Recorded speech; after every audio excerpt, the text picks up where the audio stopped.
నమస్తే అండి, welcome to సత్యరిషి home kitchen. అందరూ బాగున్నారు కదండి, నేను కూడా బాగున్నాను.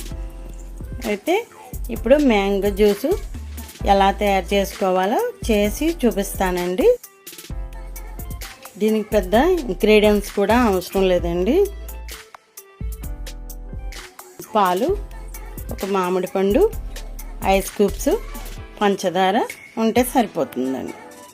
అలాగే ఎండలు కూడా బాగున్నాయి కాబట్టి మనం ఇంకా జ్యూసుల రూపంలో ఎక్కువ వాటర్ కంటెంట్ ఉండే ఫుడ్ తీసుకోవడం మాత్రమే మన ఆరోగ్యానికి మంచిదండి. కాబట్టి మనం ఈ మ్యాంగో జ్యూస్ అనేది ఎలా తయారు చేసుకోవాలో చూసేద్దామండి. అలాగే ఇప్పుడు మనం వీడియోలోకి వెళ్ళిపోదామండి.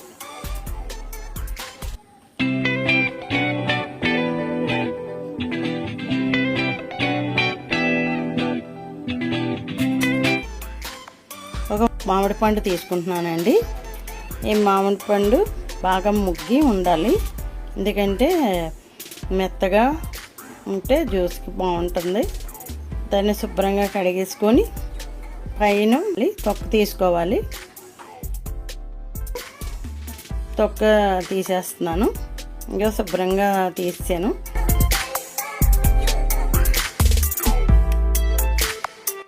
బాగా పండిన పండండి మామిడి పండు.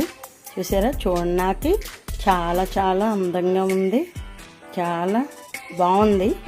అయితే ఏంటంటే మనకి తినడానికి ఏదైనా ముందు కంటికి ఇంపుగా ఉండాలండి. కంటికి ఇంపుగా ఉంటే అప్పుడు మనకి తినడానికి కూడా ఇంపుగా ఉంటుంది నోటికి. అలా కంటికి మనకి అందంగా కనపడింది ఎంత టేస్టీగా ఉన్నా ముందు తినలేం, ఎందుకంటే ముందు మనం ఆకర్షణ. నేను ఇప్పుడు మామిడి పండుని ముక్కలుగా చిన్న చిన్న ముక్కలు కట్ చేసుకున్నానండి. ఒక మామిడి పండు ముక్కలు, కప్పు నెయ్యి, అలాగే ఒక కప్పు పాలు, అలాగే ఐస్ క్యూబ్స్ డైరెక్ట్గా వేస్తే మిక్సీలో పట్టేస్తాయండి, జార్ తిరగదు. అందుకని ఏంటంటే దాన్ని కొద్దిగా ముక్కలుగా పగలగొట్టుకోవాలి. వాటిని ఒక కప్పు పంచదార,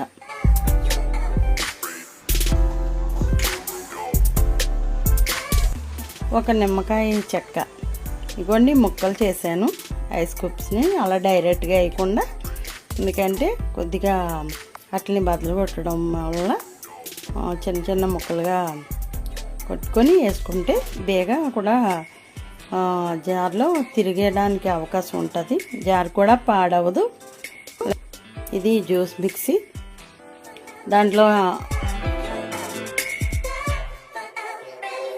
మామిడి పండు ముక్కలు వేసుకున్నాను, పాలు వేసేసుకున్నాను, ఇంకో ఐస్ క్యూబ్స్ ముక్కలు కూడా వేసేసుకుంటున్నాను, ఇంకో కప్పు పంచదార. అంతేనండి. ఇంకా దీనికి కూడా చాలా తక్కువ ఇంగ్రీడియంట్స్ తోటి మనం టేస్టీగా బయట దొరికే మ్యాంగో జ్యూస్లాని మనం ఇంట్లోనే తయారు చేసుకోవచ్చండి. ఇంట్లో తయారు చేసుకోవడం వల్ల నీట్గా ఉంటుంది, శుభ్రంగా ఉంటుంది, ఆరోగ్యానికి కూడా మంచిదండి.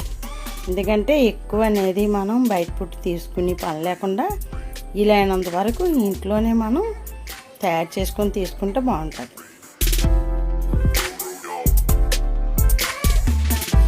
అలాగే దీంట్లో గార్నిష్ కోసం జీడిపప్పు, అలాగే బాదం పప్పు లైట్గా చిన్న చిన్న ముక్కలుగా కట్ చేసుకొని గార్నిష్ చేసుకోవాలండి. ఇంతేనండి, మామిడి పండు జ్యూసు రెడీ అయిపోయింది. ఇదిగోనండి, టేస్ట్ చూసేద్దాం ఎలా ఉందో. మీరు కూడా తయారు చేసి టేస్ట్ చూసి కామెంట్లో తెలియచేయండి. ఇంతటితో ఈ వీడియో క్లోజ్ చేస్తున్నానండి. లైక్ చేయండి, షేర్ చేయండి, సబ్స్క్రైబ్ చేయండి. ఉంటానండి. థ్యాంక్ యూ అండి.